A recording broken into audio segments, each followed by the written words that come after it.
Download now.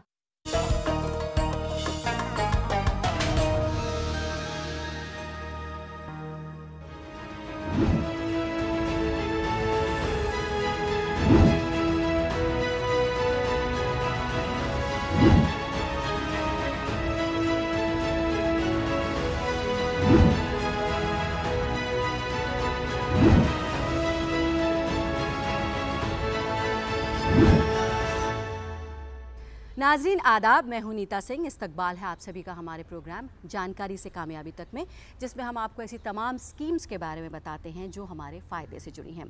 नाज़रीन, बेगम हज़रत महल national scholarship scheme प्रधानमंत्री की 15 पॉइंट्स ऑफ माइनॉरिटीज़ वेलफेयर में से एक है, जिसका मकसद गरीब और कमज़ोर तबके के माइनॉरिटीज़ को बुनियादी और आगे की पढ़ाई के लिए खर्च मुहैया करना है।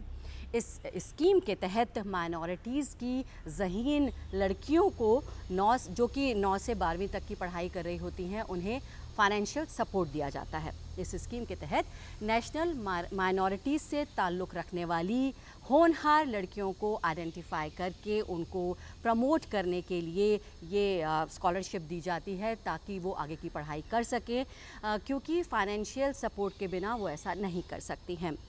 बेगम हज़रत महल नेशनल स्कॉलरशिप स्कीम 2003 में शुरू की गई थी। ये former prime minister Atal Bihari Vajpayee ने शुरू की थी, जिससे कि लड़कियों को पढ़ाई के मौके मिल सकें और वो अपनी पढ़ाई जारी रख सकें। तालीम के ज़रिए लड़कियों को एम्पावर्ड करने की कोशिश की गई है। मिनिस्ट्री ऑफ माइनॉरिटीज़ वेलफेयर के ज़रिए शुरू की गई योजनाएं ख़ास तौर से उन माइनॉरिटीज़ के लिए हैं जो कि सेंट्रल गवर्नमेंट के ज़रिए नोटिफाई की गई हैं, जिसमें मुस्लिम, सिख, ईसाई, जैन, बौद्ध और पारसी समुदाय के लोग शामिल हैं। तो आज हम बात करेंगे बेगम हज़रत महल नेशनल स्कॉलरशिप स्कीम की, और इस पर बात करने के लिए हमारे साथ मौजूद हैं एक ख़ास मेहमान। हमारे साथ इस समय जुड़ चुकी हैं मिस ज्योति सिंह जी, जो कि प्रिंसिपल हैं lady Irwin senior secondary school की। वेलकम टू आवर प्रोग्राम जानकारी से कामयाबी तक। थैंक यू नीता जी। तो हम आपसे इस स्कीम के बारे में तफसील से बातचीत करेंगे, लेकिन उससे पहले नज़र डाल लेते हैं इसी से जुड़ी एक रिपोर्ट पर। हमारा जो फोकस रहा है वो एजुकेशन पे रहा है ज़्यादातर, और ख़ास तौर से लड़कियों की शिक्षा। जो ड्रॉप आउट रेट है वो जिस तरह से बढ़ रहा था दिन ब दिन, उसको आपने घटाने में एक महत्वपूर्ण भूमिका निभाई है।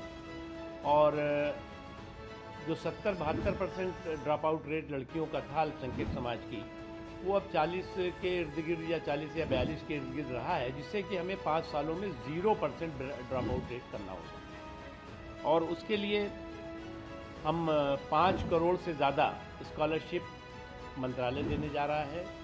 अल्पसंख्यक समाज की जो गरीब, आर्थिक रूप से पिछड़ी, कमज़ोर बच्चे बच्चियां हैं, और आपका मौलाना आज़ाद एजुकेशन फाउंडेशन भी लगभग 10 लाख लड़कियों को स्कॉलरशिप इन 5 सालों में देगा, बेगम हज़रत महल स्कॉलरशिप योजना के तहत। मेरा नाम रिदा सादकीन है और मैं लेडी इरविन विद्यालय में पढ़ती हूँ। मुझे इस स्कॉलरशिप के बारे में पता है, जो सब विद्यार्थियों के लिए बहुत मददगार साबित हुई है, और ये सिर्फ माइनॉरिटी स्टूडेंट्स के लिए है, और मैं एक माइनॉरिटी स्टूडेंट लेडी इरविन विद्यालय से हूँ। मुझे एनएसपी के तहत मिलने वाली बेगम हज़रत महल स्कॉलरशिप स्कीम के बारे में जानकारी है। यह स्कीम अल्पसंख्यक विद्यार्थियों के लिए है जिनकी पारिवारिक वार्षिक आय 1.5 लाख से कम है। इससे वह सभी छात्र लाभ उठा सकते हैं जिन्होंने 50% से ज़्यादा अंक प्राप्त किए हैं। मैं इसका लाभ उठाती हूँ और ये एक बहुत अच्छी छात्रवृत्ति योजना है। ज्योति जी, सबसे पहले मैं आपसे ये जानना चाहूँगी कि आज हम बात कर रहे हैं बेगम हज़रत महल नेशनल स्कॉलरशिप स्कीम की, तो ये है क्या? देखिए, जैसे आपने कहा कि नेशनल स्कॉलरशिप स्कीम, तो जहाँ नेशनल स्कॉलरशिप स्कीम आ जाती है तो उसके तहत कई सारी स्कीम्स हैं जो स्कूली लेवल पर या यूनिवर्सिटी लेवल पे चल रही हैं। तो जब हम बात करते हैं बेगम हज़रत महल स्कॉलरशिप स्कीम की, तो ये एक स्पेसिफिक स्कीम है जो केवल और केवल स्कूल में पढ़ने वाली कन्याएं जो माइनॉरिटी कम्युनिटी को बिलोंग करती हैं, जैसे आपने इंट्रोडक्शन में बताया कि वो मुस्लिम हों, ईसाई हों, बौद्ध हों, जैन हों, पारसी हों या सिख हों। तो ये जो 6 समुदाय हैं, इनमें पढ़ने वाली कमज़ोर वर्ग, आर्थिक रूप से जो कमज़ोर वर्ग है हिंदुस्तान में, और वो अल्पसंख्यक समुदाय से अगर ताल्लुकात रखती हैं, तो वो लड़कियां और जो स्कूली शिक्षा ले रही हैं पर किसी वजह से, आर्थिक संकट की वजह से या उनके अभिभावकों की जो वार्षिक आय है वो इतनी नहीं है कि उनकी शिक्षा को 12वीं तक पूरी करा सके, उसके मदद करने के बेगम हज़रत महल स्कॉलरशिप, जो नेशनल स्कॉलरशिप स्कीम है, इसका पहले नाम मौलाना आज़ाद स्कॉलरशिप स्कीम हुआ करता था, क्योंकि इसे मौलाना आज़ाद एजुकेशन फाउंडेशन ने प्रारंभ किया था। और इसकी शुरुआत आपने बताया शुरू में कि 2003 में तत्कालीन प्रधानमंत्री श्री अटल बिहारी वाजपेयी जी के हाथों से हुआ था। तो इसका मूल उद्देश्य ये था कि अगर आर्थिक संकट परिवार पे होता है तो लड़कियों को पढ़ने से रोक दिया जाता है। तो ऐसी कोई भी कन्याएं जो इन समुदायों से ताल्लुकात रखती हैं, उनको पढ़ाई किसी मजबूरी के कारण स्कूल में छोड़नी ना पड़े, तो एक स्कॉलरशिप स्कीम बनाई गई जो केवल और केवल उन लड़कियों को प्रोत्साहन देती है कि पढ़ें, क्योंकि पढ़ना ज़रूरी है। लड़की पढ़ेगी तो आगे बढ़ेगी और फिर देश तरक्की करेगा। तो ज्योति जी, आपने बताया बेगम हज़रत महल नेशनल स्कॉलरशिप स्कीम क्या है, लेकिन इसको शुरू करने का क्या मकसद था, ये भी आपसे जानना चाहेंगे। तो जब स्कॉलरशिप की बात होती है तो मकसद केवल यह होता है कि किसी को सहायता प्रदान करना। तो यहाँ आर्थिक सहायता प्रदान करना है उन छात्राओं के लिए, उन गर्ल स्टूडेंट्स के लिए स्पेसिफिकली, क्योंकि गर्ल्स स्टूडेंट्स ही एलिजिबल हैं इस छात्रवृत्ति के लिए। लेकिन उसमें भी कंडीशंस हैं कि छात्रवृत्ति पाने की योग्यता ये है कि बच्ची को स्कूल में पढ़ना चाहिए। तो पढ़ रही बच्ची, ऐसा नहीं है कि किसी वर्ग में अगर वो माइनॉरिटी कम्युनिटी से ताल्लुकात रखती है तो उसके लिए एलिजिबल बन जाती है। उसका स्कूल की स्टूडेंट होना बशर्ते ज़रूरी है। तो अगर वो स्कूल की स्टूडेंट है लेकिन किसी भी क्लास की स्टूडेंट नहीं, 9वीं, 10वीं, 11वीं और 12वीं, तो इन छात्राओं को फाइनेंशियल सपोर्ट देने के उद्देश्य से, और मकसद केवल यही था कि ये छात्राएं मिडिल स्कूल लेवल के बाद केवल 8वीं पास ना रह जाएं। इनको तकनीकी क्षेत्र में जाना है, इनको डॉक्टर बनना है, इनको इंजीनियर बनना है, इनको बहुत बड़े बड़े काम संभालने, इनको देश संभालना है, तो इनका पढ़ा लिखा होना ज़रूरी है। तो कोई भी ऐसी मदद जिस वजह से हम इन बच्चों को बढ़ावा दे सकें, इन कन्याओं का बढ़ावा दे सकें, तो वो स्कीम बेगम हज़रत महल स्कॉलरशिप स्कीम शुरू की गई कि आर्थिक तंगी के कारण कम से कम ये अल्पसंख्यक समुदाय की छात्राएं अपनी पढ़ाई को अधूरी ना छोड़ें, वो मैट्रिकुलेट करें, वो सीनियर सेकेंडरी स्कूल करें और फिर कॉलेज में दाखिला लें। ज्योति जी, आपने बहुत तफसील से बताया कि किस मकसद के साथ इस नेशनल स्कॉलरशिप स्कीम को शुरू किया गया, ताकि कोई भी लड़की जो माइनॉरिटी कम्युनिटी से आती है वो फाइनेंशियल सपोर्ट ना मिलने की वजह से ऐसा ना हो कि उसकी तालीम अधूरी रह जाए। अगर जो आपने क्राइटेरिया बताया है उस क्राइटेरिया की कोई लड़की है तो और वो अप्लाई करना चाहती है इस स्कीम के लिए, तो क्या तरीका है, कैसे अप्लाई कर सकते हैं? बेगम हज़रत महल स्कॉलरशिप स्कीम ये उन तमाम स्कीम्स की लिस्ट में शामिल है जो नेशनल स्कॉलरशिप पोर्टल पे है। और अब क्या है कि ये पोर्टल ऑनलाइन हो गया है, तो ये वो स्कीम है जिसमें अप्लाई करने के लिए पहली बात तो ये शर्त ज़रूरी है कि बच्चे का स्टूडेंट होना ज़रूरी है, बालिका होना ज़रूरी है, बालक इसमें अप्लाई नहीं कर सकते हैं। तो बालिका होना ज़रूरी है, और ये आपने बता ही दिया है, मैंने भी बताया स्कीम के बारे में कि ये माइनॉरिटी कम्युनिटी को स्पेसिफिकली ध्यान में रखते हुए डिज़ाइन की गई है। तो वो स्कूल की स्टूडेंट होनी चाहिए, और अप्लाई करने के लिए ऑनलाइन पोर्टल है NSP portal. My government app में जाकर ऑनलाइन पोर्टल पर अगर ये क्लिक करेंगे, स्कॉलरशिप स्कीम्स देखेंगे तो उनको लिस्ट ऑफ स्कीम्स आ जाएगी। तो अगर वो स्कूल स्टूडेंट है तो लिस्ट ऑफ स्कीम में जैसे एडोबी टेक्निकल स्कॉलरशिप है जो लड़कियां इंजीनियरिंग कर रही हैं, ऐसे ही लड़कियों के लिए और स्कीम्स में से ये एक स्कीम है जो स्कूली स्टूडेंट्स के लिए है। तो उनको नाम अगर उनको पता हो कि बेगम हज़रत महल नेशनल स्कॉलरशिप, तो वो अप्लाई कर सकती हैं। और उस पोर्टल पे जाके उनको कुछ डॉक्यूमेंट्स चाहिए, तो वो डॉक्यूमेंट्स उनको उस पर अपलोड करने पड़ेंगे और फिर वो उसको अप्लाई कर सकती हैं। सो कोई भी स्टूडेंट जो स्कूल की स्टूडेंट है और फाइनेंशियल बैकग्राउंड जिनका वीक है वो और माइनॉरिटी कम्युनिटी को बिलोंग करती हैं, तो इसके लिए योग्यता की पात्र हैं। ज्योति जी, आपने बताया कि लड़कियां किस तरह से अप्लाई कर सकती हैं इस स्कीम के लिए और किस तरह के बेनिफिट उनको मिल सकते हैं। तो अब आपसे ये भी जानना चाहेंगे कि एक बार आप हमारे व्यूअर्स को बताएं कि एलिजिबिलिटी क्राइटेरिया क्या है इस स्कीम के तहत स्कॉलरशिप अगर लेना चाहें तो। एलिजिबिलिटी क्राइटेरिया में यहाँ एज क्राइटेरिया इम्पॉर्टेंट नहीं है। एलिजिबिलिटी का मतलब है कि लड़की का, एक तो लड़की होना ज़रूरी है, दूसरा आर्थिक रूप से अगर उसके पेरेंट्स, उसके अभिभावक सपोर्ट नहीं कर पा रहे हैं उनकी पढ़ाई को, और वो अल्पसंख्यक वर्ग से ताल्लुकात रखती हैं, तो वो इसके लिए आवेदन बेझिझक कर सकती हैं। लेकिन उसके लिए उनको कुछ मार्क्स की रिक्वायरमेंट भी है कि वो होनहार बच्चे होने चाहिए। कम से कम जिस क्लास में अप्लाई कर रही हैं, जैसे अगर मान लीजिए 10वीं क्लास में अप्लाई कर रही हैं, तो 9वीं क्लास में कम से कम उनके 50% मार्क्स स्कूल लेवल पर आने चाहिए, उनको प्राप्त करने चाहिए। जी ज्योति जी, आपने एलिजिबिलिटी क्राइटेरिया बताया, क्या इसके लिए किसी डॉक्यूमेंट की भी ज़रूरत होती है? जब अप्लाई करना चाहें लड़कियां तो किन डॉक्यूमेंट्स की ज़रूरत पड़ेगी वो भी बताएं। जी नीता जी, बिल्कुल सटीक प्रश्न आपने इस समय मुझसे किया कि एलिजिबिलिटी के लिए जो डॉक्यूमेंट्स चाहिए वो क्या हैं।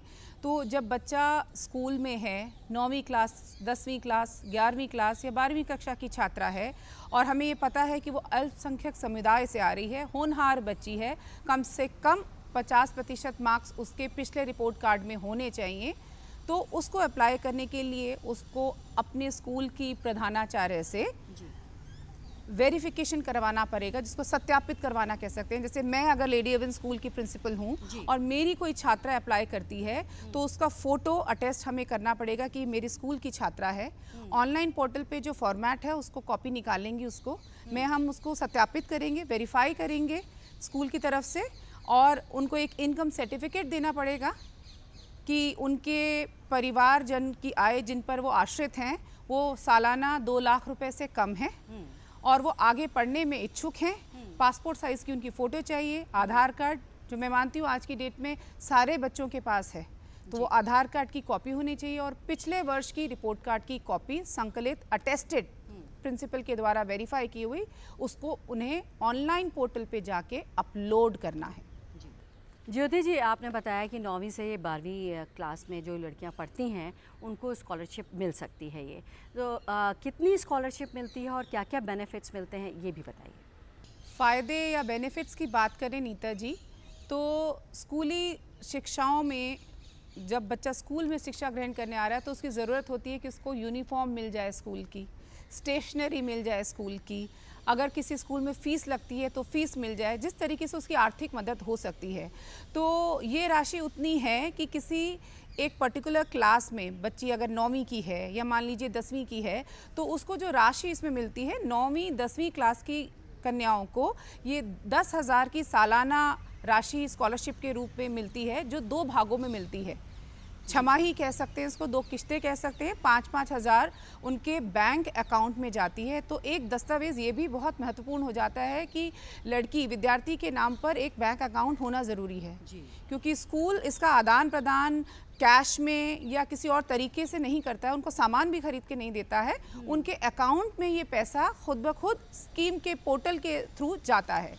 और अगर वो बच्ची 11वीं 12वीं की है तो ये धनराशि बढ़कर 12,000 हो जाती है। ये उनको मदद करती है स्कूली वर्दी खरीदने में, स्कूल के लिए जैसे ज्योमेट्री बॉक्स हो गया, किताबें हो गई, कोई रेफरेंस मटेरियल हो गया, कोई इक्विपमेंट हो गया जो को पढ़ाई के लिए उनको ज़रूरत है, तो उसमें आर्थिक रूप से उनके लिए काफ़ी सहायक है। और स्कूली लेवल पे इतनी धनराशि पर्याप्त हो जाती है। अगर बच्चा पढ़ने में अच्छा है तो उसको आर्थिक रूप से निस्संदेह मदद हो जाती है। ज्योति जी, एक बार अप्लाई करने के बाद कितने दिन बाद ये जो स्कॉलरशिप की राशि है वो मिल जाती है? अप्लाई करने के लिए एक लिमिटेड टाइम होता है, जैसे यूजुअली ये अगस्त या सितंबर के महीने में आती है, और अभी तक मुझे इस वर्ष 2023-24 के एकेडमिक कैलेंडर में अभी लॉन्च नहीं हुई है, पर अमूमन ये अगस्त सितंबर के महीने में आ जाती है। लगभग 1.5 महीने का वक्त रहता है, जिसके दौरान स्टूडेंट अगर इंटरेस्टेड है तो वो अप्लाई कर सकती है। एलिजिबिलिटी हम डिस्कस कर चुके हैं यहाँ पे, तो वो अप्लाई कर सकती हैं, और इसकी क्लोजिंग डेट होती है।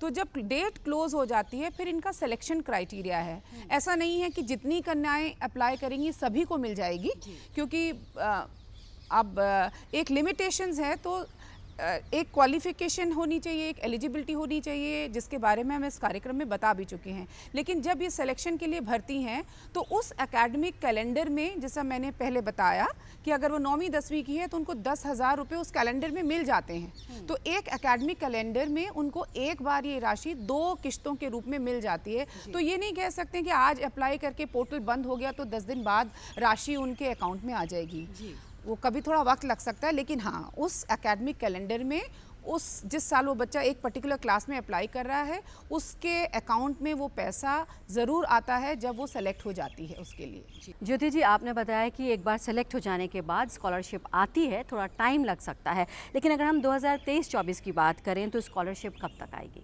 मैं उम्मीद कर रही हूँ कि इस मंथ के मतलब सितंबर माह के आखिर तक आ जानी चाहिए, क्योंकि यूजुअल टाइम इसका अगस्त और सितंबर ही है और नवंबर तक ये ना डिसबर्स भी हो जाती है, मतलब बच्चों के अकाउंट्स में चली जाती है। अब जैसे ही आएगी स्कूल, क्योंकि हम रजिस्टर्ड हैं नेशनल स्कॉलरशिप पोर्टल पे और मेरा ख्याल है कि दिल्ली या देश के तमाम स्कूल मेरी तरह और वो लोग भी रजिस्टर्ड होंगे, क्योंकि इस साल नेशनल स्कॉलरशिप पोर्टल ने इंडिविजुअली स्कूल के प्रधानाचार्यों को, जो स्कूल में मेरे साथ एक टीचर इसको देखती है, नोडल ऑफिसर, उसको और जो मेरे बच्चे इसमें अप्लाई कर रहे हैं उन सबको बुलाया गया है नेशनल स्कॉलरशिप पोर्टल के तहत और हमारा मॉड्यूल बनाया गया है, हमसे जानकारी ली गई है और हमें एक तरीके से ऑनलाइन पोर्टल पे अंकित कर दिया है। तो जैसे ही ये स्कीम खुलेगी बच्चा खुद से उस पोर्टल को देख सकता है। एनएसपी पोर्टल पे जाकर उसको सेलेक्ट करना है बेगम हजरत महल नेशनल स्कॉलरशिप और उसमें फिर उसको अपनी योग्यता भरनी है, डॉक्यूमेंट स्कूल से अटेस्ट कराने हैं, उनको अपलोड करना है और सबमिट करना है। जब बच्चा सबमिट करता है तो your documents are successfully submitted करके एक लिंक मिल जाता है और फिर उसको अकाउंट क्योंकि उसने दिया है तो कुछ ही दिनों में जब उसको मिलती है, अवार्ड होती है स्कॉलरशिप, तो उसके अकाउंट में ये पैसे आ जाते हैं। ज्योति जी, आपने इस स्कीम के बारे में बताया, Begum Hazrat Mahal national scholarship scheme, कितने सारे एडवांटेजेस हैं, कितने सारे बेनिफिट्स लड़कियां उठा सकती हैं जो कि माइनॉरिटी कम्युनिटी को बिलोंग करती हैं, लेकिन क्या जिन लड़कियों को ये स्कॉलरशिप मिलनी चाहिए वो या उनके पेरेंट्स इसके बारे में अवेयर हैं? किस तरह का रिस्पॉन्स इस स्कॉलरशिप को, इस स्कीम को मिल रहा है, ये भी बताइए। गोल्डी मीट मटन मसाले, जो आपके हाथ का मटन खाए जिंदगी भर आपका हो जाए। जहाँ जाए रिश्ते बनाए गोल्डी मसाले। अवेयरनेस बहुत ज़रूरी है किसी भी स्कीम को जानने के लिए, और क्योंकि ये स्कूल के द्वारा दी जाने वाली स्कीम है, मतलब स्कूल नेशनल स्कॉलरशिप पोर्टल से जुड़ा हुआ है, तो स्कूल की जिम्मेदारी बन जाती है उन बच्चों तक पहुंचने की जिनको इसकी आवश्यकता है। क्योंकि हम भागीदार रहे हैं इस पोर्टल के, तो हर साल जब भी एक एकेडमिक कैलेंडर चेंज होता है, हमारे क्लास टीचर्स एक तरीके से बच्चों को एक लिस्ट बना लेती हैं कि किस वर्ग के कितने बच्चे हैं, उनके इनकम सर्टिफिकेट, हमारे हर क्लास के रजिस्टर में ये डिटेल होती है कि जो हमारे पास बच्चा पढ़ने आ रहा है उसका रिलीजन क्या है, उसकी कम्युनिटी क्या है, क्योंकि हमें कई स्कीम्स के दौरान बच्चा कहाँ फिट बैठता है। जैसे मीन्स कम मेरिट की एक स्कीम होती है, फिर ओनली गर्ल चाइल्ड की एक स्कीम है नेशनल स्कॉलरशिप पोर्टल में, और ये बेगम हजरत महल स्कॉलरशिप पोर्टल पे भी ये भी एक स्कीम है। तो उनमें कैटेगराइज करने के लिए ज़्यादा से ज़्यादा लड़कियां हमारी इसके लिए एलिजिबल बन सके और उनको मिल सके ये हेल्प, इसके लिए जो क्लास टीचर हर साल जैसे ही नई क्लास उसके पास आती है वो वर्गीकृत कर लेती है बच्चों को कि मेरा ये बच्चा कहाँ फिट होता है, और उसको जागरूक इस तरह रहना पड़ता है कि जब ये पोर्टल आजकल ऑनलाइन है, व्हाट्सएप पे मैसेज आ जाता है, स्कूल पे डिपार्टमेंट की तरफ से, नेशनल स्कॉलरशिप पोर्टल की तरफ से संदेश आ जाता है कि ये तारीख है, और स्कूल के नोडल ऑफिसर और प्रधानाचार्य की ये अनबाउंड ड्यूटी हो जाती है। तो जब स्कूल पर ये जिम्मेदारी है, क्योंकि स्कूल क्या है कि बच्चों को आगे बढ़ाना है, मेरा स्कूल सिर्फ लड़कियों का स्कूल है, तो मेरी हर लड़की आगे बढ़े, आगे पढ़े, आगे बढ़ेगी, कैसे बढ़ेगी, आगे पढ़ेगी। तो आगे पढ़ने के लिए उसको क्या चाहिए, अगर कुछ सहूलियत स्कूल दे सकता है तो वो ज़रूर देगा, तो स्कूल को भी अवेयर होना है। तो स्कूल अवेयर होता है, वो बच्चे को बताता है जो डॉक्यूमेंट्स उसको चाहिए, उसके अभिभावकों को सूचित किया जाता है कि फलाना डॉक्यूमेंट चाहिए, आपको सैलरी सर्टिफिकेट देना है, आपको फ़ोटोग्राफ बच्चे की देनी है, आपको बच्चे का रिपोर्ट कार्ड देना है। हम अप्लाई करवाते हैं, लेकिन मैसेज क्योंकि बच्चे के पास आता है, बच्चा अपनी ईमेल से उसको रजिस्टर करता है, स्कूल रजिस्टर करता है, उसमें बच्चे की ईमेल दी जाती है। तो स्कूल को अवेयर होना है, क्योंकि ये मंशा होनी चाहिए कि हमारे मैक्सिमम स्टूडेंट्स इस स्कीम का, कोई भी स्कीम हो स्कॉलरशिप, चाहे वो Begum Hazrat Mahal national scholarship scheme हो या कोई भी स्कीम हो, अवेयरनेस बहुत ज़रूरी है। तो स्कूल में टीचर्स का ये रोल होता है कि बच्चों को ये बताए। तो हमारी टीचर्स, मैं समझती हूँ कि सारे टीचर्स, जो हर स्कूल में एक इंचार्ज होता है किसी स्कीम का, तो मेरे स्कूल में भी है और हर स्कूल में होंगी, वो टीचर्स बच्चों को ये नॉलेज, ये इन्फॉर्मेशन डिस्बर्स करती है। बच्चा फिर उसके लिए अप्लाई करता है। टीचर की बहुत जिम्मेदारी होती है उसमें, क्योंकि वो डॉक्यूमेंट्स टीचर ही अपलोड करवाती है बच्चे से जी।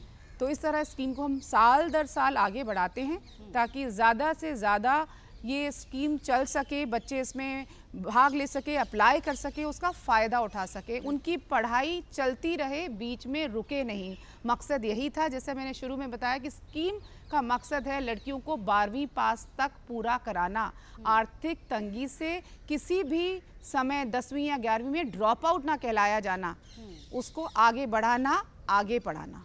ज्योति जी, जैसे कि आप कह रही हैं कि एक स्कूल का कितना अहम रोल है अवेयरनेस क्रिएट करने में और लड़कियों को सपोर्ट करने में, फाइनेंशियल एड जिससे कि लड़कियों को मिल सके, फाइनेंशियल सपोर्ट के बगैर लड़कियों की पढ़ाई बंद ना हो, स्कूल का एक बहुत अहम रोल है। और उसमें कैसे lady Irwin senior secondary school अपना बहुत अच्छे से अपना किरदार अदा कर रहा है, जैसा कि आप बता रही हैं। आप चाहेंगे कि आप अगर कोई मैसेज देना चाहें जो कि लड़कियां आगे बढ़ें, आगे आएँ और इस स्कीम का फ़ायदा उठाएँ? अगर मेरा ये मैसेज दूर दूर तक जा रहा है तो मेरा लड़कियों को ये कहना ज़रूर है कि देश के किसी भी कोने में अगर आप मुझे सुन रही हैं तो पहले तो पढ़ने की ठान लें कि आपको पढ़ना है। आप पढ़ेंगी तभी आगे बढ़ेंगी। आपने परिवार ही नहीं, आपने देश को भी संभालना है, आपने अपने आप को संभालना है और अपने आप को संभालने के लिए भी आपका पढ़ा लिखा होना ज़रूरी है। अगर किसी तरह से ये आर्थिक संकट आपके लिए बाधा बनकर खड़ा है तो Begum Hazrat Mahal national scholarship scheme school शिक्षा के दौरान आपको इतनी मदद करेगा कि कम से कम आप 12वीं पास तो हो जाएंगी और उसके तहत आप नेशनल स्कॉलरशिप पोर्टल से जुड़ी रहें, आपको और स्कीम भी मिलेगी। पर जुड़ने के लिए पढ़ना तो पड़ेगा। पढ़ें, आगे बढ़ें। और हमारी सरकार ऐसे बहुत से स्कीम्स हैं जिसके थ्रू लड़कियों की अगर मैं बात करूं तो CBSE गर्ल चाइल्ड के लिए भी दे रहा है नेशनल स्कॉलरशिप पोर्टल में, लड़कियों को तकनीकी क्षेत्र में भी आगे बढ़ा रहा है।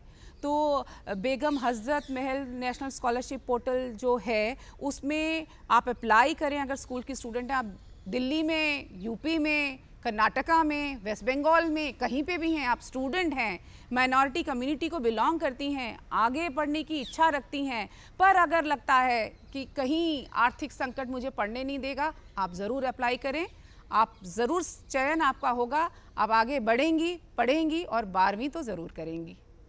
तमाम मालूमात के बाद अब बहुत से ऐसे व्यूअर्स होंगे जो ये जानना चाहेंगे कि अपने आप को Begum Hazrat Mahal national scholarship scheme के लिए कहां और कैसे रजिस्टर कर सकते हैं। तो आइए जानते हैं।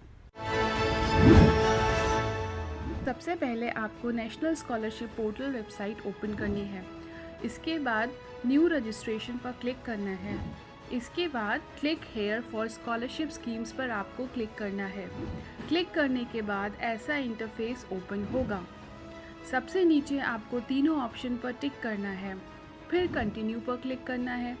रजिस्ट्रेशन फोरम में सारे पर्टिकुलर्स जैसे state of domicile, scholarship category, scholarship scheme, date of birth, gender में फ़ीमेल सेलेक्ट करेंगे क्योंकि ये स्कॉलरशिप फीमेल्स के लिए है।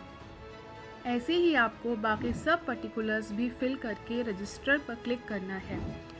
आपको रजिस्ट्रेशन नंबर मिलेगा जिसको आपको कॉपी करना है। इसके बाद कंटिन्यू पर क्लिक करना है। जैसे ही आप कंटिन्यू पर क्लिक करेंगे आपके पास पासवर्ड भी आ जाएगा और जो पासवर्ड होगा वो आपकी डेट ऑफ बर्थ होगी, एप्लीकेशन ID, पासवर्ड और कैप्चा डालकर आपको लॉगिन करना है। आपके मोबाइल पर एक OTP आएगा जिसको आपको यहाँ लिख देना है। इसके बाद आपको कंफर्म करना है।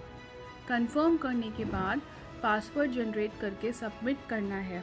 लॉगिन होने के बाद इस तरह का इंटरफेस दिखेगा। अब अपने एप्लीकेशन फॉर्म फिल कर सकते हैं। एप्लीकेशन में दिए गए सारे पर्टिकुलर्स आपको फिल करने हैं।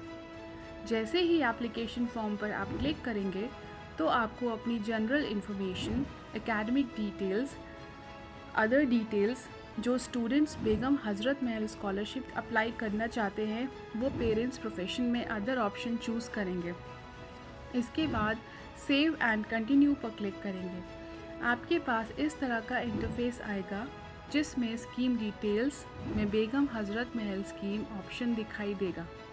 इसको चूज़ करने के बाद नीचे डॉक्यूमेंट फॉर्मेट डाउनलोड कर लेना और फिर ये फॉर्म प्रिंट करना है। इसमें डिटेल्स फिल करके आपको अपने स्कूल में ये डॉक्यूमेंट सबमिट करवाना है। ज्योति जी, आपने वक्त निकाला और बेगम हज़रत महल नेशनल स्कॉलरशिप स्कीम से जुड़ी इतनी अहम जानकारी हमें दी, उसके लिए आपका बहुत बहुत शुक्रिया।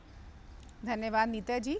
और आखिर में बस मैं यही कहना चाहूँगी कि अगर आज आपको पहली बार पता चल रहा है तो कल अपनी स्कूल की टीचर्स के पास जाइए, पता करिए कि ये स्कॉलरशिप कब खुल रही है और बोलिए कि मुझे अप्लाई करना है। अगर आप उसकी पात्रता पाना चाहती हैं तो अप्लाई करिए, फ़ायदा उठाइए, ये स्कीम आपके लिए ही है। बेगम हज़रत महल नेशनल स्कॉलरशिप स्कीम का मकसद स्कूली तालीम की बेहतर पहुंच, माइनॉरिटी मेरिटोरियस के लिए स्कॉलरशिप, मौलाना आज़ाद एजुकेशन फाउंडेशन के ज़रिए ड्रॉप आउट को कम करने के लिए एलिजिबल लड़कियों को जो कि माइनॉरिटी कम्युनिटी की हैं स्कॉलरशिप देकर आगे की बेहतर पढ़ाई देना है।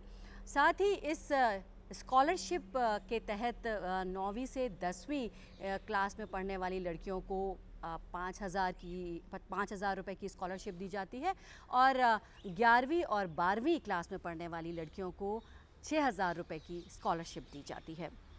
उम्मीद करते हैं आप सभी को हमारा आज का ये प्रोग्राम पसंद आया होगा और आप इसका फ़ायदा ज़रूर उठाएंगे। तो नाजरीन, आज के एपिसोड में बस इतना ही। अगले एपिसोड में आपसे फिर होगी मुलाकात। बात करेंगे प्रधानमंत्री के 15 पॉइंट्स ऑफ माइनॉरिटीज़ वेलफेयर में से किसी एक और स्कीम के बारे में। फ़िलहाल मुझे और मेरी टीम को दीजिए इजाज़त। आदाब।